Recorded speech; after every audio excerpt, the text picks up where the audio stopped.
Muchas gracias, Luis, por la presentación y gracias a la Junta por la invitación. Como decía el doctor Di Marco, pues me ha tocado el apasionante mundo de la epidemiología y los mecanismos fisiopatogénicos de la enfermedad renal asociada a la obesidad. De sobra sabéis que el exceso de peso es aquella acumulación excesiva de grasa por diferentes causas y que puede ser perjudicial para la salud. Esto supone que los pacientes tengan un mayor riesgo de enfermedades como la diabetes, la hipertensión y constituye pues, el eje central del síndrome metabólico. Normalmente nos basamos en el IMC para realizar el diagnóstico, en el cual pues, valores por encima de 30 indican que hay obesidad y entre 25 y 30 sobrepeso. Pero también sabemos que este índice en ocasiones no diferencia, o habitualmente no diferencia, entre el músculo y la grasa y la localización de esta. Por lo que hay otros índices como el perímetro de la cintura o el índice cintura-cadera que puede ayudarnos a precisar un poco la localización. Otras técnicas, otras pruebas pueden ser la resonancia, el TAC o otros tipos de pruebas de imagen o la bioimpedancia. Desde el punto de vista epidemiológico tenemos estudios como el N-COVID, que tiene datos de IMC de más de 57.000 pacientes, en los cuales más de un 55% de la población ya tenía un IMC por encima de 25, de los cuales un 37% presentaba sobrepeso y casi un 19% obesidad. A nivel de la Comunidad Valenciana estamos ligeramente por debajo de la media, pero como veis la tendencia y los datos son muy elevados.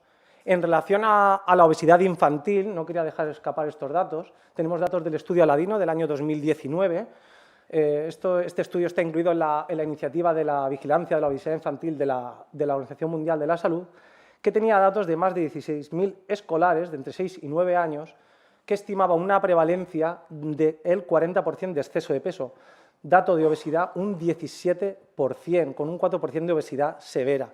Y un dato que me llamó mucho la atención fue que un 69% de los padres de los escolares consideraban que su hijo tenía un peso normal. Si comparamos los datos del estudio Aladino de las ediciones anteriores, si bien es cierto que hay... Mira, ya, si me lo podéis poner... Bueno, os lo voy contando y así la va poniendo. Si bien es cierto que a lo largo del año del 2011 al 2015 hay una tendencia a la mejoría, desde el año 2015 al 2019 esa tendencia se ha visto frenada. Tenemos el honor de ser medalla de bronce en obesidad infantil en el espacio europeo, con lo cual ya se están poniendo en marcha una serie de planes estratégicos en los siguientes 5-8 años para reducción de la obesidad infantil. Sabéis, no sé si se ha comentado, que el próximo día 4 de marzo es el Día Mundial de la Obesidad y algunas de las predicciones que podéis ver en la página es que 1.900 millones de personas serán obesos en 2035, lo que tendrá un impacto en gastos de más de 4 trillones de euros y que 1 de cada 4 personas que viviremos en ese año seremos obesas. Datos más locales de aquí que nos asustan y es que la obesidad en España para ese año llegará al 37% y las tasas de obesidad infantil están en rango muy elevado. Con este marco epidemiológico nos preguntamos si esa situación de obesidad puede dar lugar a que haya daño renal.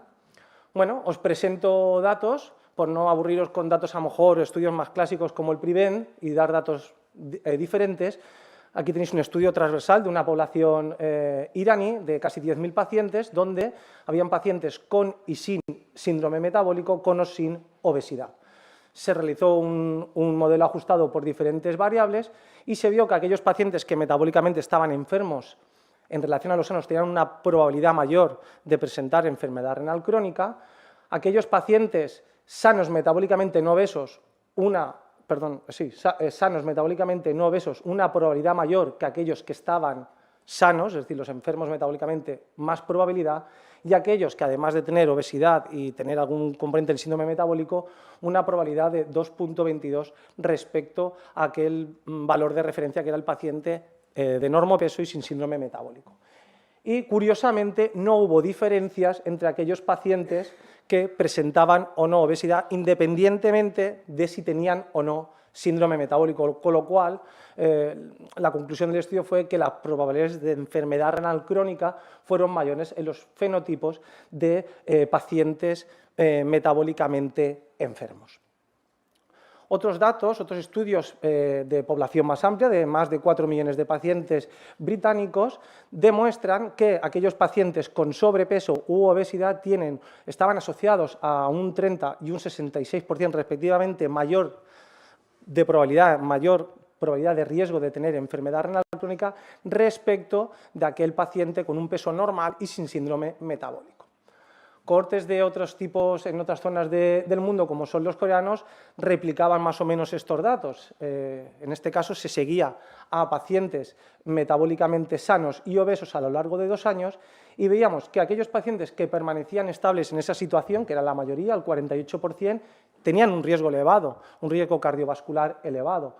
Los raritos que, digamos, que perdían peso, pero metabólicamente cogían diabetes, hipertensión, pues aumentaba un 60%, y aquellos pacientes que encima de tener una patología metabólica cogían peso, pues esa probabilidad el riesgo cardiovascular aumentaba considerablemente.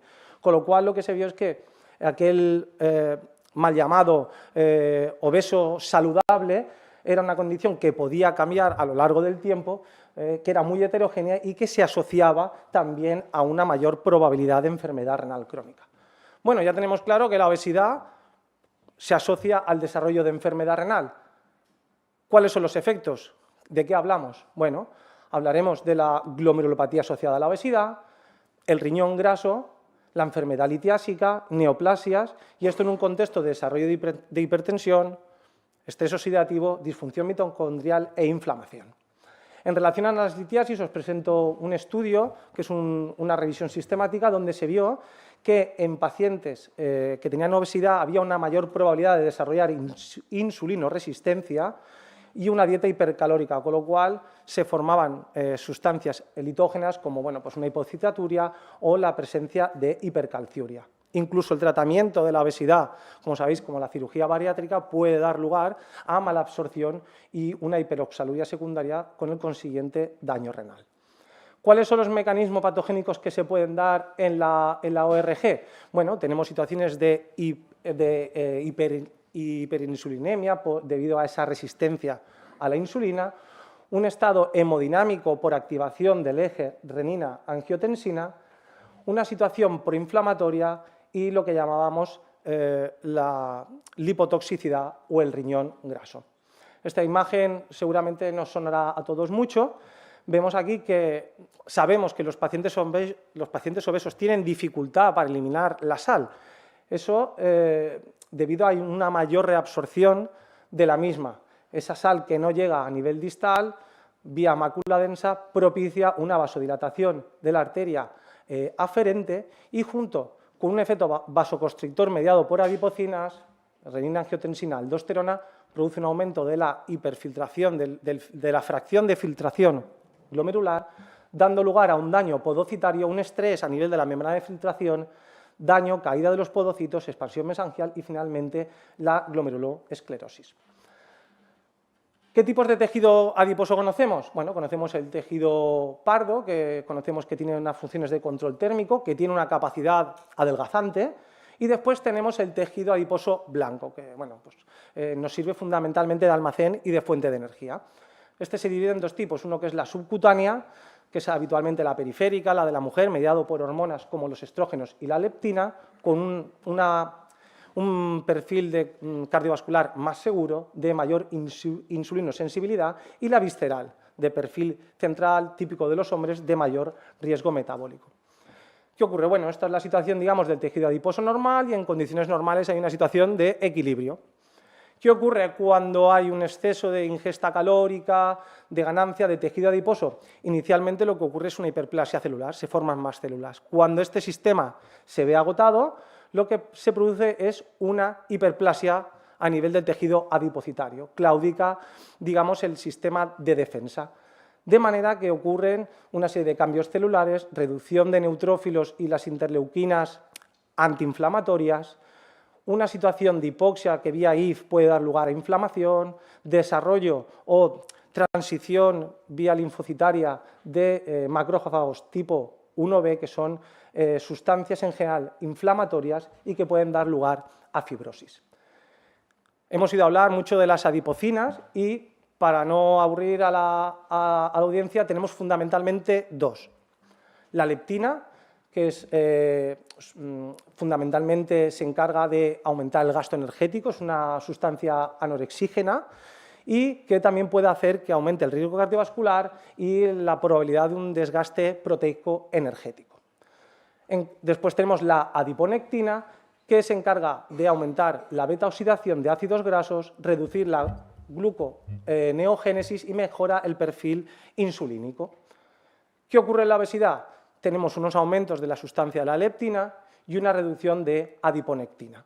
La leptina, a nivel del sistema nervioso central, troncoencéfalo, hipotálamo, médula espinal, es capaz de activar este tipo de receptores, dando lugar a una reducción del apetito, hemos dicho que es anorexígena, pero también vía activación sistema renina-angiotensina-aldosterona, una mayor retención de sal y aumento de la hipertensión arterial.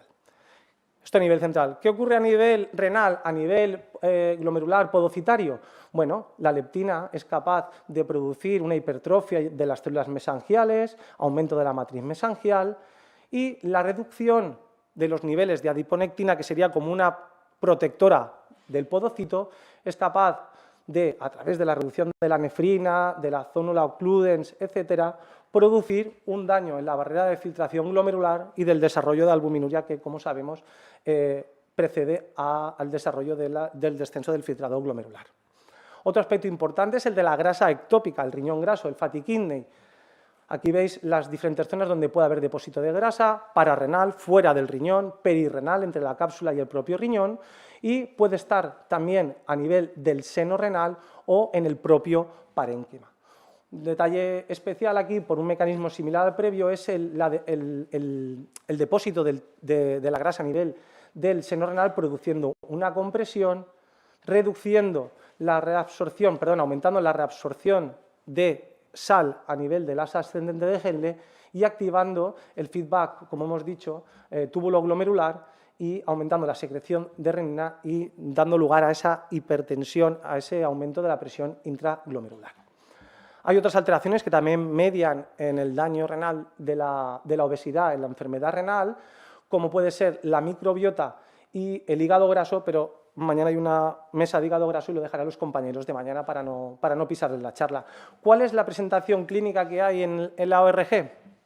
Bueno, sabemos que es el perfil de paciente de unos 40, 45 años aproximadamente, que desarrolla una proteinuria de lenta evolución, raramente es nefrótica y tiene un sedimento normal, sin hematuria, y que en algunos pacientes puede ser más elevada, pero raramente desarrolla un síndrome nefrótico. Una progresión más lenta a diferencia de la glomerulosclerosis primaria, y las características histológicas se basan fundamentalmente en la presencia de glomerulomegalia. Aquí tenéis un glomérulo normal, una glomerulomegalia, una afectación por glomerulosclerosis segmentaria y focal, vasodilatación de la arteriola aferente, fibrosis intersticial y las lesiones en el masón que podemos ver de color azul por daño y por atrofia tubular, y a nivel de la microscopía electrónica, borramiento de los procesos podocitarios. ¿Cómo llegamos al diagnóstico de esta patología? Bueno, normalmente o clásicamente hemos utilizado los marcadores clásicos, como es la estimación del filtrado glomerular. Lo que pasa es que las fórmulas en estos casos pueden, por aclaramiento, pueden sobreestimar la función renal, no siempre es preciso, y la albuminuria. Pero ya vamos disponiendo cada vez más de biomarcadores tempranos, como es, bueno, el N-gal es uno más clásico, pero como puede ser la osteopontina o la podocina. Además, van apareciendo también marcadores como los ARNs, como el MIR21 o el MIR200, que son indicativos de fibrosis a nivel glomerular. Además, os enseño este paper en relación al papel que se está desarrollando de los péptidos urinarios, y ya se están desarrollando paneles de péptidos urinarios, fundamentalmente de colágeno, que están relacionados con alta sensibilidad con esta patología asociada a la obesidad. Muy bien, ya sabiendo cuál es el daño que tenemos a nivel del riñón, lo que nos preguntamos es, ya tengo un paciente con un daño renal, si la obesidad es capaz de hacer que esa enfermedad renal progrese. Aquí tenemos un estudio de más de 450.000 pacientes donde se valoró la asociación del índice de masa corporal con la mortalidad y la progresión de la enfermedad renal crónica. Y los resultados sorprendentes fueron que el sobrepeso y la obesidad grado 1 eran el perfil de pacientes que obtenían los mejores resultados renales en pacientes con RC. Sí que es cierto que había un mayor riesgo de progresión cuando los pacientes tenían ya un grado de obesidad grado 2, pero si el paciente partía de una función renal o ya la tenía más deteriorada, la obesidad no impactaba en la progresión de la enfermedad renal. Con lo cual, los autores no pudieron hacer recomendaciones específicas de pérdida de peso, al menos en este perfil de pacientes con un daño renal ya más avanzado. El grupo de José Luño y de la otra Goicoechea, del Gregorio, plantearon este estudio, que fue un estudio retrospectivo de 212 pacientes con enfermedad renal estadio 3-4, que siguieron durante 7 años para intentar aclarar esta asociación entre obesidad, síndrome metabólico y progresión de la enfermedad renal. Y lo que pudieron ver es que realmente la obesidad no tenía impacto en la progresión de la enfermedad renal crónica, independientemente de si los pacientes tenían síndrome metabólico o no.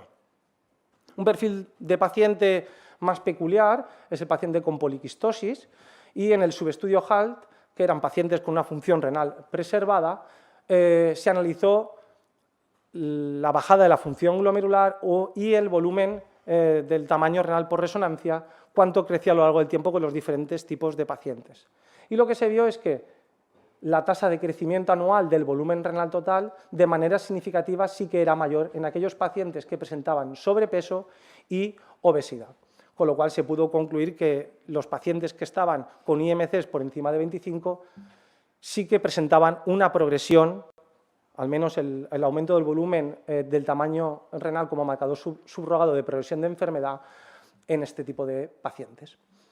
Bueno, no lo hemos aclarado, en ocasiones sí, en ocasiones no, no lo tenemos claro, pero nos preguntamos, si el paciente está progresando, ¿aumenta la mortalidad en los pacientes que tenemos en alguna terapia renal o los tenemos con enfermedad renal crónica? Y aquí es donde entra la paradoja de la obesidad, que la vemos en otras patologías, y es que en pacientes con un índice de masa corporal más reducido presentan muerte prematura en relación a los pacientes con mejores resultados, que son aquellos que tienen enfermedad renal crónica avanzada y índices de masa corporal por encima de 30. Esto tiene algunas teorías, y es que pudiera ser que los pacientes presentan un perfil cardiovascular más estable a las hipotensiones, una mayor reserva energética, sustancias lipídicas que le protegen de sustancias externas, de endotoxinas, con lo cual llegan a la conclusión de que si la grasa es buena, pero el músculo es mejor. ¿Cómo se planteó este tema en relación a la paradoja que hay de la obesidad? Bueno, querían saber si la presencia o no de sarcopenia influía en ese aspecto. Se realizó esta revisión sistemática de más de 100.000 pacientes, donde se comparaban los resultados entre unos pacientes que eran sarcopénicos, obesos y no obesos, y se vio que los pacientes que tenían sarcopenia obesa tenían menos probabilidad de morir que aquellos que no eran obesos. ¿Qué ocurría en pacientes de diálisis peritoneal? Bueno, pues en esta revisión sistemática y el metaanálisis se analizó la mortalidad de los pacientes incidentes en diálisis peritoneal, y se vio que aquellos pacientes que tenían sobrepeso y obesidad, al menos en el primer año, tenían una probabilidad menor de morir que aquellos pacientes que tenían un peso por debajo de la normalidad. Si bien es cierto, a partir del segundo y tercer año estas diferencias ya no eran significativas. Probablemente la obesidad juega un papel bimodal a lo largo en cuanto a aumento del riesgo cardiovascular en los pacientes de peritoneal, donde al principio la obesidad es algo malo, dificulta la técnica, después es algo, vamos a decir, al menos bueno, mejora la sobrecarga de la glucosa, mejora el apetito de los pacientes, y después a largo plazo, con la pérdida de la función renal residual de los pacientes, el sobrepeso sea algo que hace ser de los pacientes que tengan unos peores resultados. Y para acabar, os hablaré un poquito también de la obesidad en el trasplante. Ya se ha comentado algo, pero bueno, sabemos que con la obesidad podemos tener una mayor dificultad al acceso en general del trasplante, hay más complicaciones quirúrgicas, problemas con la herida de la cicatrización, más problemas de pérdida del injerto con un mayor riesgo de enfermedades cardiovasculares, de diabetes y de muerte, y que debemos de ser cautos a la hora de recomendar a los pacientes una pérdida de peso para incluirlos en lista de espera debido a la situación que tienen en ocasiones de malnutrición y de que sea por debajo, dada la situación que tiene. Y nada, pues para terminar deciros que la obesidad supone un problema de salud global de prevalencia creciente. Recordar, España medalla de bronce en obesidad infantil en Europa, que es un factor independiente para el desarrollo de enfermedad renal, de una fisiopatología bastante compleja, que debemos rechazar la benignidad del concepto del obeso metabólicamente sano, que la enfermedad renal asociada a obesidad incluye la ORG y el riñón graso, que no siempre diagnosticamos a tiempo, que la progresión renal por la obesidad tiene datos contradictorios que limitan las recomendaciones generales, que la obesidad redujo el riesgo de muerte en determinados subgrupos de pacientes de hemodiálisis y diálisis peritoneal y que los resultados globales del trasplante empeoran en presencia de obesidad. Y para acabar os dejo esta frase de Brian Sabrin, que dijo que el destino de una nación depende de cómo se alimente. Muchas gracias.